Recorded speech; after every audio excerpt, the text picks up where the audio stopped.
What I'd like for you to do right now, I want you to think about your dream, because I'm in a room full of dreamers. Think about your dream right now. I want you to think about it and envision it. Now, ladies and gentlemen, let me share something with you. I do not believe that any of us have dreams that were not given to us for the purpose of accomplishing those particular dreams. And I want to share something with you that has changed my life. I started out, as was indicated by Jack, it's very humble beginnings. I don't know what that dream is that you have.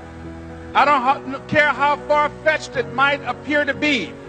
I don't care how disappointing it might have been as you've been working toward that dream. But here's what I know, that that dream that you're holding in your mind, that it's possible. Let's say that together, please. Say, it's possible. See, sometimes we can't say, I can do that. But what we can say, that it's possible that I can have my dream as we run toward it, as we work on it day in and day out. No one, ladies and gentlemen, could have convinced me when I started out just over 6 years ago working on my dream. And I want you to think about whatever your dream is, because I was willing to take a chance. And most people won't do that. Most of the people that you talk to try and bring them into the business, these are not risk takers. Most people have done all that they're ever going to do. They raise a family, they earn a living, and then they die. But people who are running toward their dreams, life has a special kind of meaning. And here's what I will share with you, that in the process of working on your dreams, you are going to incur a lot of disappointment, a lot of failure, a lot of pain, a lot of setbacks, a lot of defeats. But in the process of doing that, you will discover some things about yourself that you don't know right now. What you will realize is that you have greatness within you. What you'll realize is that you're more powerful than you can ever begin to imagine. What you will realize is that you're greater than your circumstances, that you don't have to go through life being a victim. As Jack indicated, I was born in Mamie, Florida, in an area called Liberty City, in an abandoned building on a hard linoleum floor with my twin brother. We were 6 weeks of age. We were adopted. When I was in 5th grade, I was identified as EMR, labeled educable, mentally retarded, put back from the 5th grade into the 4th grade, and stayed in that category until I got out of high school. I don't have any college training, but I met a high school teacher who one day changed my life. I was waiting on another student, and when he came in, he said to me, young man, go to the board and write what I'm about to tell you. And I said, I can't do that, sir. He said, why not? I said, I'm not one of your students. He said, it doesn't matter. Follow my directions now. I said, I can't do that, sir. He said, why not? I said, because I'm educable, mentally retarded. And he came from behind his desk and he looked at me. He said, don't ever say that again. Someone's opinion of you does not have to become your reality.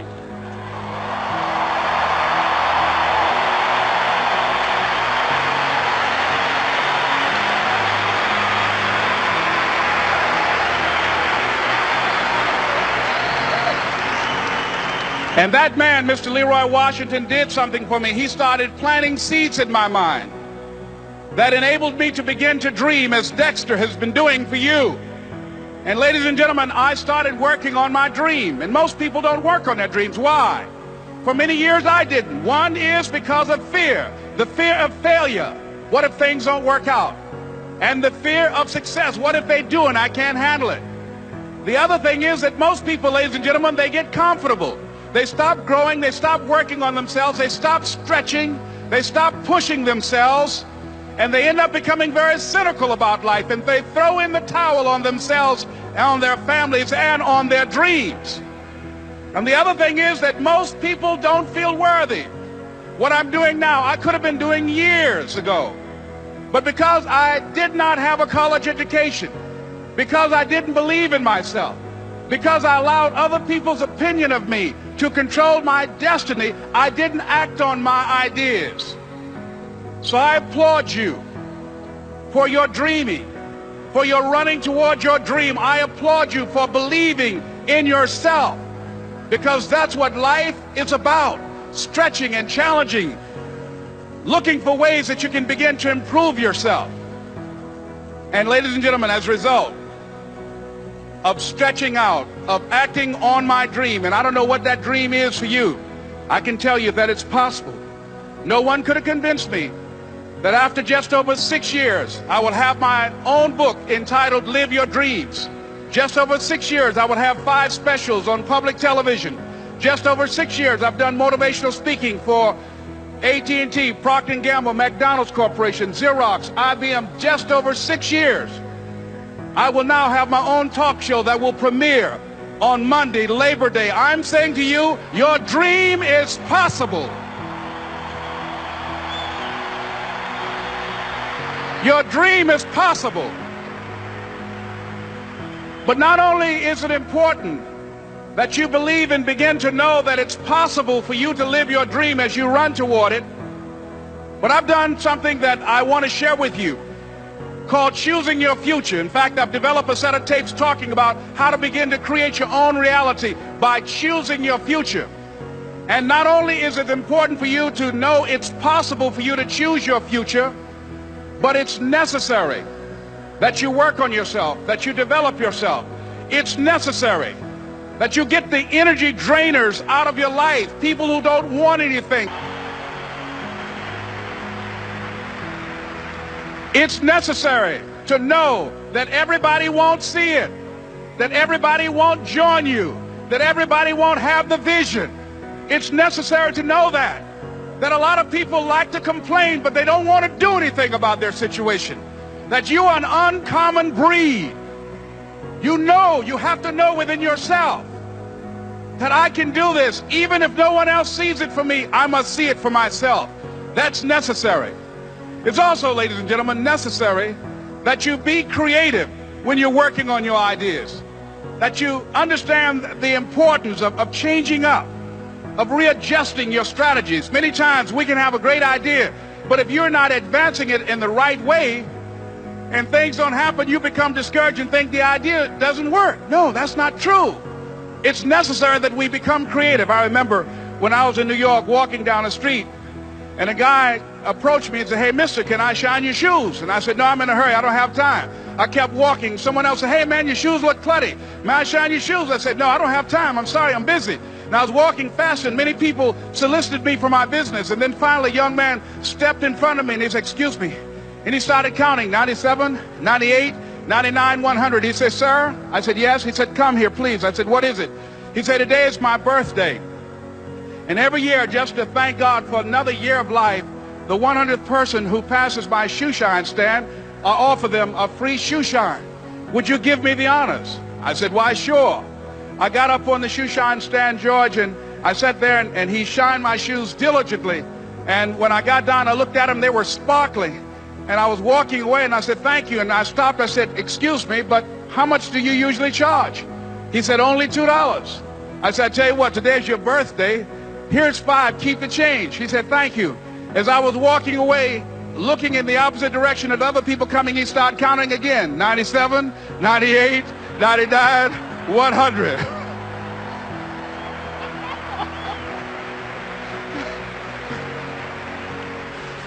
It's necessary that you be flexible, that you are always thinking of how can I improve this better. This is a customer-driven economy. It's necessary for you to always explore various ways in which you can improve the quality of service that you're providing for the people in your organization. I remember something, a major company had talked about the extra value service they were providing for their customers. And the lady who had the news conference summarized it this way. She said, "It's not our intention to satisfy our customers or to please our customers. Our intention is to amaze them." It's necessary, if you're going to compete today, that you look for ways to amaze your customers by being one of those individuals that keep your commitments, that keep your word, that's relentless, It's necessary as you work with the people that you bring into your organization, that they see that you are a good example of a person to work with, because you model integrity and determination and ambition and truth and honesty and the way in which you conduct business. The next step is, that is you. That is you. That no one can do it for you but you. And even though you face disappointments, even though you will experience some setbacks, it goes with the territory. You must understand that. I remember I was playing a game with my 9-year-old son, John Leslie, and I beat him 10 straight games in a game called Connect 4. And finally, I said, John Leslie, I'm bored. I don't want to play you anymore. And I got up. I said, I'm ready to go to sleep now. And repeat out to me, please. Let's say this together. It's not over until I win. John Leslie said, no, you can't go now, Dad. I said, why? He said, it's not over until I win. That was his attitude. We sat down and we played several other games. And finally, after the 11th game, John Leslie won, and he got up and he yawned. And he said, I'm ready to go to sleep now. And I'm saying to you, what if all of us took that attitude after we face a rejection and a no, or we have a meeting and no one shows up, or somebody say, you can count on me, and they don't come through? What if we have that kind of attitude? The car's repossessed. Nobody believes in you. You've lost again and again and again. The lights are cut off, but you're still looking at your dream, reviewing it every day, and say to yourself, it's not over until I win.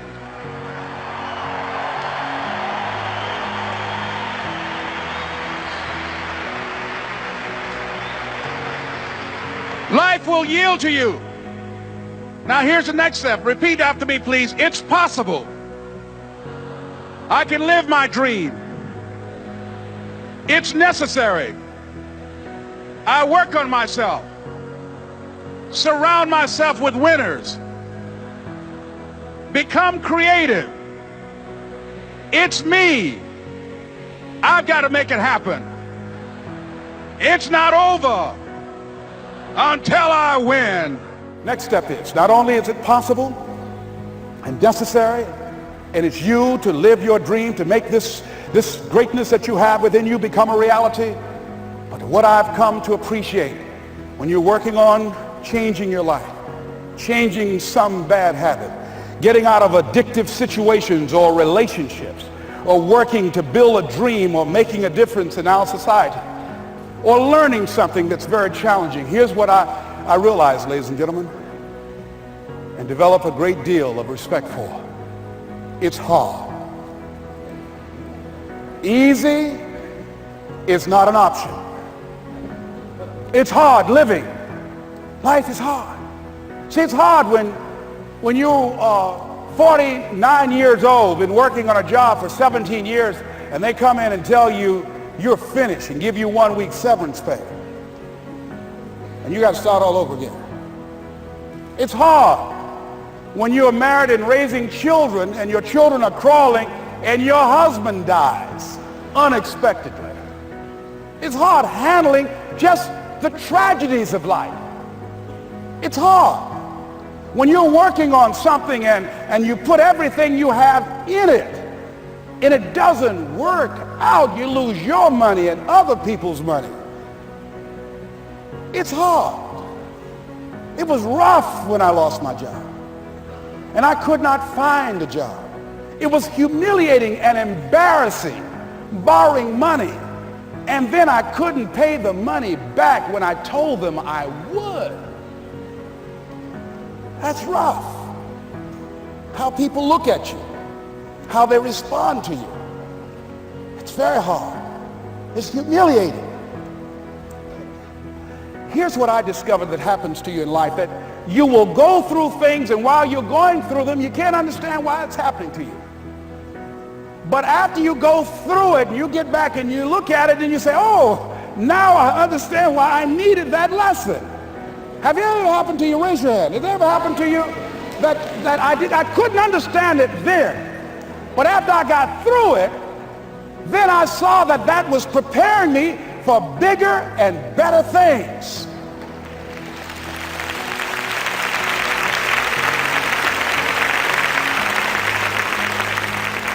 that as you go through the challenges of life and you look at it and embrace whatever comes to you, don't run from it. Step toward it. Don't try and duck it like most people do. See, most people want it easy. See, easy come, easy what? Easy go. See, but when you go at what you're going to deal with and you deal with the difficulties of it, when you handle those hard things close at hand, making those hard decisions right now that you don't want to make, learning those things that you don't like to do, but you know that in order for you to get where you want to go, this is one of the hoops that you have to flip through. And I'm saying to you, whatever you got to do it, because if you don't, life is going to whoop you until you surrender and say, okay, all right, I cooperate, okay, I learned, okay. It had to wear me out a long time. So if it's hard, then do it hard. Now, how do you hang in there during the hard, difficult times? Les, you must have faith. You've got to believe in yourself.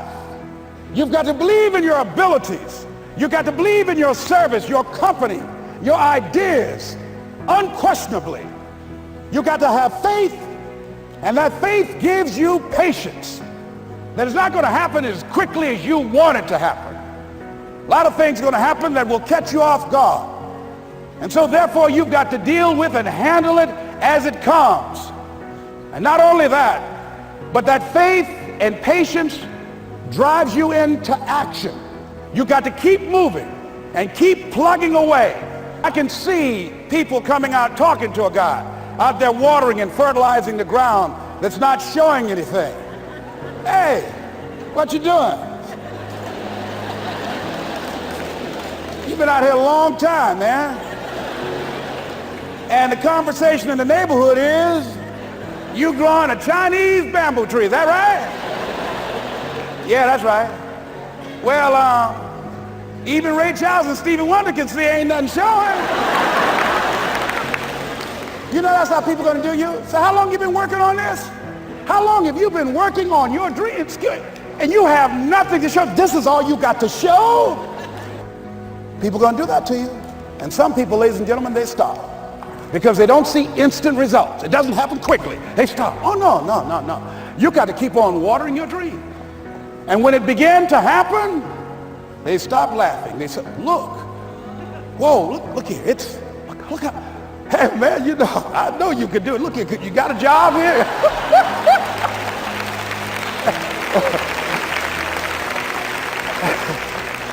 See, during those hard times, we didn't know how you're going to make payroll. During those times when you failed and things didn't work out, they were nowhere to be found. But you know what I discovered? When you're working at your dream, somebody said the harder the battle, the sweeter the victory. Oh, it's sweet to you. It's good to you. Why? See, when it's hard and there's a struggle, see, what you become in the process is more important than the dream. That's far more important. The kind of person you become, the character that you build, the courage that you develop, the faith that you're manifesting. Oh, it's something that you get up in the morning, you look yourself in the mirror, you're a different kind of person. You walk with a different kind of spirit. And people know that you know what life is, that you have embraced life. You knew it was hard, but you did it hard.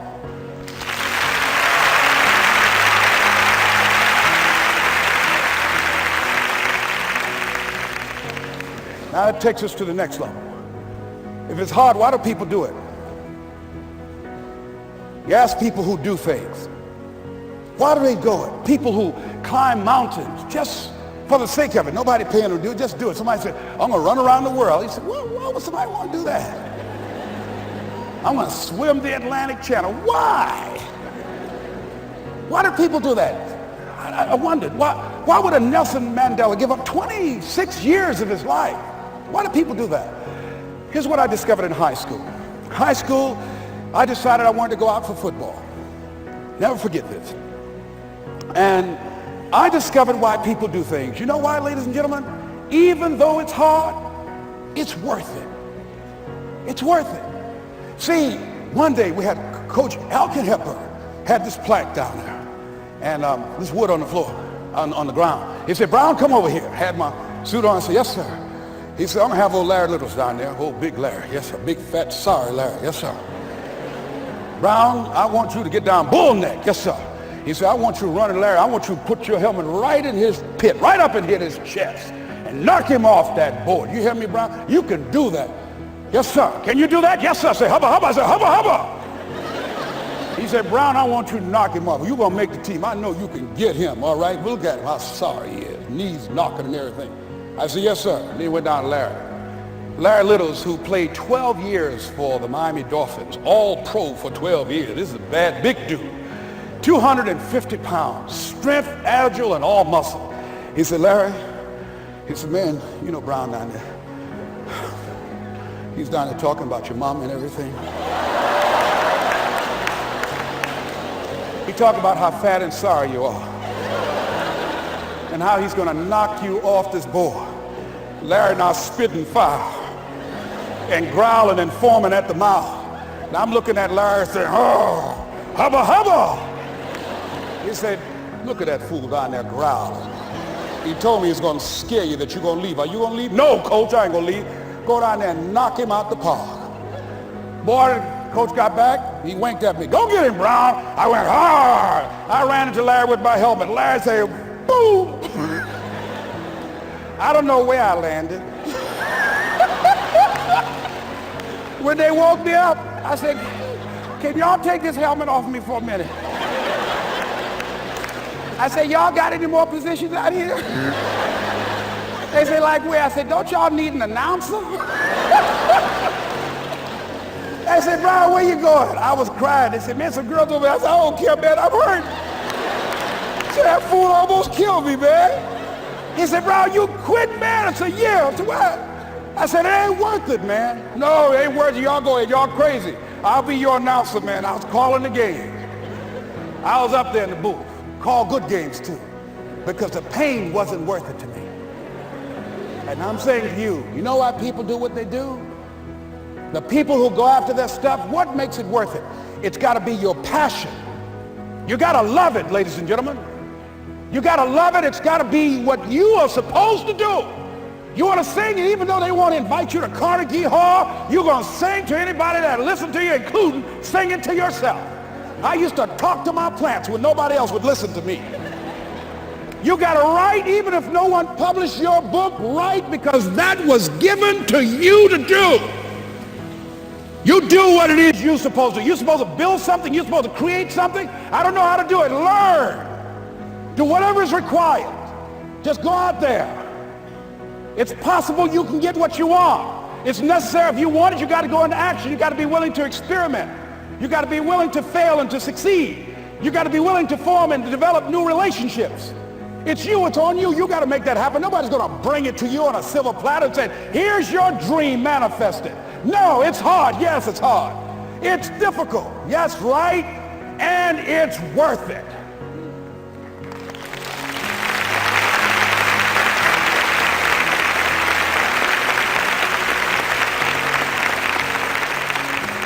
People ask, hey man, these kids, man, it's rough dealing with them. That's right. That's right. You think peer pressure happened overnight? We went through peer pressure. I remember as a kid, some guys said, hey Les, me and another fellow named Willie Lower, we were going home. Hey man, we're going down to Gould's, man, and knock off a grocery store. I said, look here, I don't want no part of that. I'll see y'all later. Say, y'all chicken. I said, that's all right, you say whatever you want. Low star. I'm not chicken, man. Don't call me chicken. Then why don't you come? We didn't even ask you to come into place, man. All you do is just drive the car, that's all. I don't know how to drive that good. Well, we're trying to get Les to come. He's chicken. Hey, I'm not driving nothing, all right? Willie, don't care about what they say, man. Leave him alone. You want to go do it? You find somebody else to drive, or you drive yourself. Come on, Willie, man. Pull him, he stop. I ain't chicken. All I got to do is drive? Yeah. I said, Willie, that sounds simple, man. Don't go, man. He went. And the next day we read the newspaper where when they robbed the store, when they came out running to a car, the merchant, the man who owned the store, came out just shooting wildly, and he hit the driver in the head. So peer pressure didn't just start in the 90s or the 80s. It's difficult, it's challenging for kids right now. And it's going to take some easy, simple methods to help bring them out of this madness, this insanity? No. Is it hard? Yes. Let's look at what we've been doing. What has worked? What has not worked? Let's look at where we want to go. What is it that we want to produce? What is it that we want to create for our young people? And as we think about that, start experimenting with different methods and techniques to create and to produce that. And begin to believe that it's possible through our commitment, through our vision, through our determination, our relentlessness. Because of our belief, it's possible that we can reduce the teenage homicide rate, the teenage pregnancy rate, the dropout rate. That it's possible, looking at what kind of world are they going to be in. As we look at the global economy, that as we begin to use our collective will and genius and resources, it's possible that we can create an educational system that not only will test their minds with information and facts and figures, but would teach them how to think and be creative, and what does it mean to be a human being and to value human life, and how do you make relationships work? How do you bounce back from adversity? It's possible that we can give them a curriculum that will give their lives a sense of purpose and direction and meaning, and teach them how to begin to know and operate on a higher level of being, where they become assets to our society rather than liabilities. What if we leave here with that kind of consciousness that it's possible, as opposed to saying we have to write this generation off, that it's possible that we were born for such a time as this and that, that maybe someone here has the idea or the method or some plan of action or an approach that can resolve many of the problems that we're facing with young people today. Whatever we have to do to save our children, it's worth it. I want you to write this down. Resilient, purpose-driven mindset. Resilient, purpose-driven mindset. That with all the stuff that's going on, with all of the confusion from the scientific community, from the leadership, from the presidency on down, it has collateral effect. And there are so many people that's confused. You wear the mask, or you don't have to wear the mask. Or if you have the coronavirus, you need to wear the mask so you don't give it to somebody else. And if you have it, you should stay in the house. They got all kind of things. If you make love, you should have the mask on. That is not romantic to me. And you know, I say, wait a minute, y'all coming all up in the bedroom. Okay, baby, put your mask on. Well, how am I gonna kiss you with my mask on? Oh, behave, whatever. But all kind of confusion, you know, all this stuff going on. And you could die from talking to somebody with a mask that's held under their nose. You know why my hair is like it and I'm looking like Kid and play like Kid from House Party? Because my barber, he likes to wear his mask like this. I said, man, put your mask on, all right? I told him. So he does this. Man, hey, hello. Habla español, English? What? Come on, have I told? Put your mask on, cover your mouth. I know your breath kicking like Bruce Lee, but cover the nose too. I mean, about to make me lose my mind over here. So I decided, I'm not going through that. I'm not going through that. I'm not coming out the house till 2027. And I work on myself. I got some new squirrel friends. I'm bilingual. I speak squirrely.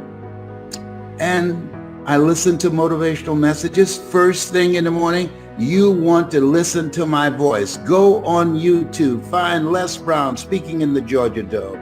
Find Les Brown. It's possible. And I tell the story about the bamboo tree. Find Les Brown getting unstuck. And I talk about Chicken Man. Listen to things. Listen to me. Listen to things that can build your mental resiliency. You want to have a resilient, purpose-driven mindset that will focus your mind on the goals that you want to achieve. on the things that you need to do to reinvent yourself, to rethink your life, to see whether or not you're on the path to becoming the next greatest version of yourself. And in order to get through this time, I mean, sometimes I when I wake up in the morning, I said, this is still not a dream. This is crazy. People, I'd like to come by and see you. Is that right? Okay, I'm on the first floor. We can talk through the window. Come on. I mean, just think about this. Every day when I see people with masks on looking outside my window, seeing the squirrels jumping from one tree to the other, they never lose their footing. That's why I learned squirreling. Tyrone, he's leading everybody. He's introducing everybody to me. He's the most motivated squirrel in my neighborhood. Les Brown is about to do his StreamYard or another Zoom. My kids say I've been in the house too long. I've suffered from cabin fever. Whatever. So read 30 to 40 pages of something positive every day. Drill yourself. You say, well, I've listened to it. No. Listen to it until you're manifesting results. Faith comes by hearing and hearing and hearing. So in order to develop that resilient, purpose-driven mindset, you want to listen to the messages over and over, take notes on things that jumps out for you, and become the embodiment of it, and develop that kind of mindset and how you carry yourself and how you face this thing called life. Faith not tested can't be trusted. So you got to have faith in yourself. But we're being tested right now. If you've never been tested, listen to me. No test, no testimony. Faith not tested can't be trusted. It's easy to have faith when things are going great. When the kids are acting like they have good sense. When you have a job, you have money, you have your health. Whoa, no big deal there. But when life knocks on the door, when you go through some stuff, when you get a bad diagnosis, that's when you have to pull on your faith. That's when you have to be resilient. I've got a saying, and all of you know it. Life knocks you down, try and land on your back. Because if you can look up, you can get up. Now, here's the other thing that's very important. As you look at yourself, you want to master at least three things, multiple streams of income. Three things: I speak, I train speakers, and I'm an author. And I got other things I'm expanding, and I'm 75. Well, why are you still doing it? Because you're never too old to learn, and you're never too young to teach. I believe that the reason that we look at people over a certain age, and Alzheimer's and dementia becomes active, is because they are inactive. My mother used to say it, if you don't use it, you lose it. It takes longer to wear out than to rust out. So the goal is to be actively engaged in life, raising the bar on yourself. Turn down the amount of time that you spend entertaining yourself, watching the television, as my daughter, Dr. Ona Brown, would say, and do things that will stimulate your thinking. It will keep you young. Just because you're 75, chronologically don't mean that you have to look 75. No. And so I decided, just because I'm 75, you're not going to count me out. I'm still here. I'm going to be engaged in this thing called life because I have not done my best work yet. You have not done your best work yet. Every day is the best day of your life, as Orrin Hudson would say out of Atlanta, the chess master. Why? Because if you don't believe that, try missing a day. Every day is the best day of your life. Look for ways in which you can begin to master something. Learn something today that you did not know yesterday. Expand your horizon, expand your vision of what's possible for you. Continuously be a student. My high school theme was, you never find out how much you know until you find out how little you know. Study. The people that are going to make it today are looking at the various trends. They're going from mindset mastery, learning 3 things that they can master to create non-performance income, and they're studying continuously, learning things that they can get at the end of their fingertips on the internet. There's no excuse today for not being in the mindset of achieving something beyond that which you have already done. Life is an adventure. Helen Keller said life is either a daring adventure or it's boring. And this is an exciting time that you can earn money at the comfort of your home. Think about that. Virtually around the world. I just finished talking to some people in Germany. And then I talked to some people in Toronto, Canada. I'm making money around the world and I'm still home, virtually. Take advantage of this. This is something you want to learn. Mindset mastery and skill set mastery of the internet. Now here's something else. You have to, as you look at yourself, look at your goals, look at your dreams. Not only is a resilient, purpose-driven mindset important. If you had a choice between your parents or your telephone, you had to get rid of one. Which would you want to get rid of? My parents? Oh my God! This telephone, it's an addiction. I have a friend, and Mike Sims. He stopped looking at television for a year, and he became a millionaire. So I said, you know what? I'm gonna just focus on reading and meditating and journaling and exercise and praying and being focused on my dream and working with people that fit in this category, that they are positive, they are purposeful. That means they have a purpose and they're going in the direction that I'm going. They are productive. They're working on their stuff and they're profitable. They're making some stuff happen. This is some time. These blessings that God has granted us, we are to make something happen. We've got to create something that shows that this era is the most profitable, most productive, and purpose-driven era in our history because of how we've been blessed, because what God has bestowed upon us. We got a fresh start. And when you have a fresh start, you want to take advantage of that, doing the right thing, being excited about it. I remember Dr. Otis Moss, who was a classmate of Dr. Martin Luther King Jr. He said, blind celebration and empty sentimentality will not keep the dream alive. What is your dream? I remember Dr. Johnny Coleman out of Chicago, and she asked, what is your dream? It said, when is it a man or woman dies? And the answer was, when their dreams die. Some people never had a dream. They think in terms of getting a job. Well, that's not an option now. This is an entrepreneur's era. You have to create your own job. And you got it like that, whether you recognize that or not.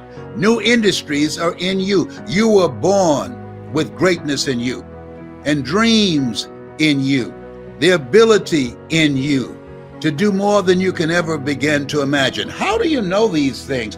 Because you've been given authority and dominion over everything on the face of the earth. I got something to back me up with that. Is that right? Yes, the word of God. He doesn't lie. You got it like that. Yeah. That's something. Yeah.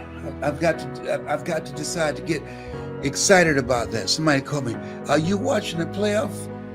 Watching somebody live their dreams? No, I ain't no playoff what? Excuse me? Are you serious? This is our time.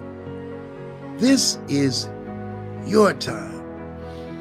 I want you to take the time and think about that and reflect on your life and say, speak, Lord, if you don't know what you're supposed to do next. If you don't know how you're going to take advantage of this time, say, speak, Lord.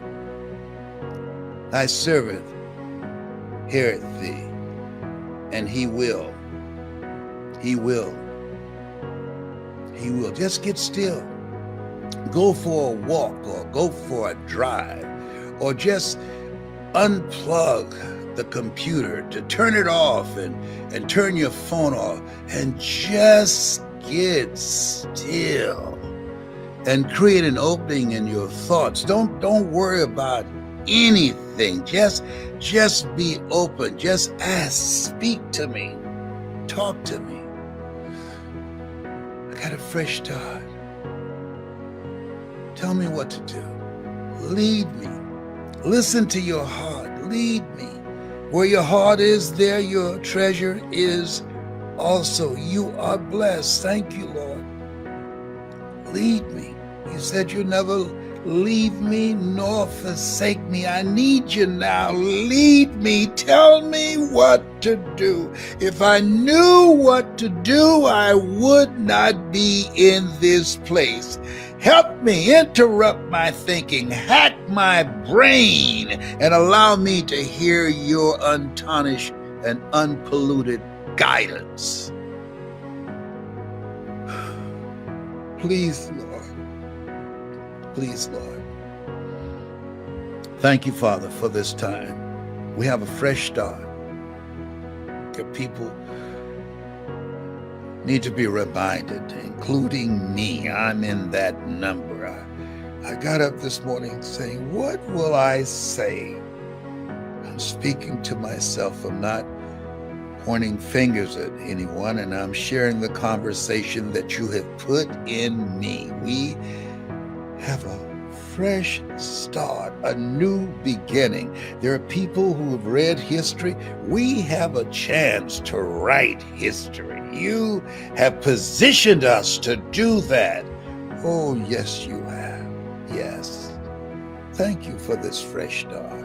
Thank you for the courage to answer the call, the courage to be mindful that you're ordering our steps, the courage to call forth those things that be not as though they were, the courage to stand, the courage to have the faith and to know all is well. We give thanks. We give thanks. And so it is. I learned from my mother when they said to her at the M&M cafeteria, Mamie, I'm so sorry. You can't do this work anymore. Being on your feet all day long. I know you're giving it your best effort. But Mr. Morrison, who loved Mama very much, it's just too much for you now. And he gave her a check, gave her a bonus, and just said, we're gonna have to replace you. And I learned something from my mother when she came home. She was ironing, and she sang to herself. My mother used to sing in nightclubs, but this one song when she was ironing and preparing us for school the next day was one of her favorite songs. Fly the ocean in a silver plane, see the jungle when it's wet with rain. Just remember, darling, you belong to me. I used to love to hear her sing that song. She would always sing that while she was ironing. And then she got an idea. She said, wait, I'm not working at the M&M cafeteria anymore, downtown Miami. I can find out neighbors who need some ironing done, and I'll iron for them, and they'll pay me. I'll find neighbors who would like to have a sweet potato pie. I'll bake some sweet potato pies and sell slices of sweet potato pie for a dime or a quarter. I'll cook for them. And so what I learned from Mama, she didn't miss a beat. When you got a goal, when things happen, when there are interruptions, when life has been snatched out from under you, don't miss a beat. Find a way to restart your life. Find a way to do something else. See, one of the things that allowed me to become successful as a speaker, people ask me all the time, and sometimes I would vary how I respond. How did you get here? How'd you overcome the odds?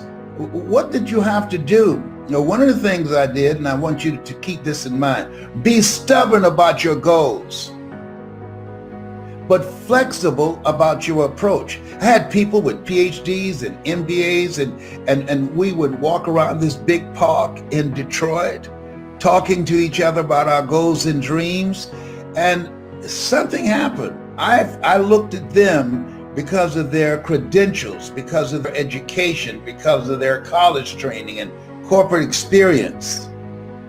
And you know something? They quit. You know why? They knew more than me. So sometimes you have to be intelligently ignorant. Based upon the approach that we were using, we failed at making a breakthrough.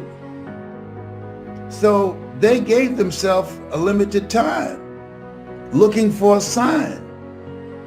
If you want to create something, is there something that you want to do? You got to give it some time. A watch pot never boils. You got to give it some time. You've got to be willing to put in the work, and if, particularly in multi-level marketing, you don't want to raise your hand and look to see how well you're doing for a minimum of 2 years. When a home is being built or a building, they spend a lot of time on just the foundation. And so they stopped showing up for our walk. And pretty soon, I found myself walking by myself. Let me share something with you. When you have goals and dreams and you're going in a certain direction, that it's lonely at the top. You're going to find yourself in certain situations by yourself. I can tell you this. They stopped coming out to walk with me, and they went back looking for a job. That was not me. That was not an option for me. That's a non-negotiable. No! I'm going to speak. I'm going to find a way. So you have to be stubborn about your goals and flexible about your approach. And so when it didn't happen as soon as they wanted it to happen, they stopped. I kept going. And that's what you've got to do. Don't stop. Keep going. That's what my mother did. She lost a job at the M&M cafeteria. She couldn't stand on her feet all day long, every day, because of arthritis in her ankles and in her knees. And so she didn't miss a beat. She started ironing and washing our neighbors' clothes and baking sweet potato pies and cooking for some of them. Don't stop. Stay busy. How did you know, Mamie, you can raise 7 children by yourself? I just believed the Lord will make a way somehow. And I'm saying to you, if you keep going, if you keep looking for a way, where there's a will, there's a way. If you keep moving, if you keep falling forward, if you keep getting back up, something's going to happen. Bob Marley said something I like. He said, you never know how strong you are until being strong is all you have. You never know how strong you are until being strong is all you have. It's your only option. And you'll discover, if you don't panic, if you don't run, you'll discover you are stronger than you give yourself credit for being. Don't surrender. Don't give in. Just keep moving forward. Stay busy, moving in the right direction, looking, opening doors, knocking on doors, finding a way out of no way. And here's something else. Because you don't know what to do, so what? Figure it out. Everything that exists, at one time, nobody knew what to do. I remember as a kid, we would say, oh, you got as much chance doing that as a man going to the moon. To illustrate the impossibility of that. We don't say that now. Somebody figured it out. Somebody said, wait a minute, there's got to be a way. There's got to be a way. And as you look at yourself, look at your goals, you might be experiencing a big setback. Your business has perhaps been devastated by the coronavirus. You just say, my God, first of all, that's a blow when you have to let people go and you don't have money to pay the bills because the business has been interrupted. Oh, we can open up and people can come in, or we have to close down. And then you say, wait a minute, opening up, all right, and I want my business, but I'm not willing to die for my business. Got to figure out another way. And this is this place where we are. That many times in life, when you're faced with a God-ordained opportunity, brilliantly disguised as problems and challenges, a lot of people give up. They surrender. They run with their tails between their legs. It's a God-ordained opportunity. There are opportunities here. In the midst of crises, 3 types of people going to come out of this: millionaires, billionaires, and witnesses, people who stood around and watched. You have something special. You have greatness in you. And whatever, no test, no testimony, whatever is in front of you, you have the power to handle it. But I don't know what to do. Okay, got that. You don't know what to do. Figure it out. You don't have to know what to do. Walk by faith and not by sight. Figure it out. Everything that exists, somebody was willing to put in the energy and the time to figure it out. Everybody. When John F. Kennedy in 1961 called his cabinet and they came in a room and they were going to decide, how can we beat the Russians to the moon? Werner von Braun, one of the most brilliant German scientists of that time, he looked at Werner. What can we do to beat the Russians to the moon? And Werner said 5 things. Everybody was prepared to start typing. This is before computers. Everybody was prepared to take a lot of notes. Everybody was looking for a long lecture that would take hours to determine how much staff and how much money, what the budget will be, what's the process. Everybody was, but they were set up for that. They went there. It was like a retreat, a mastermind.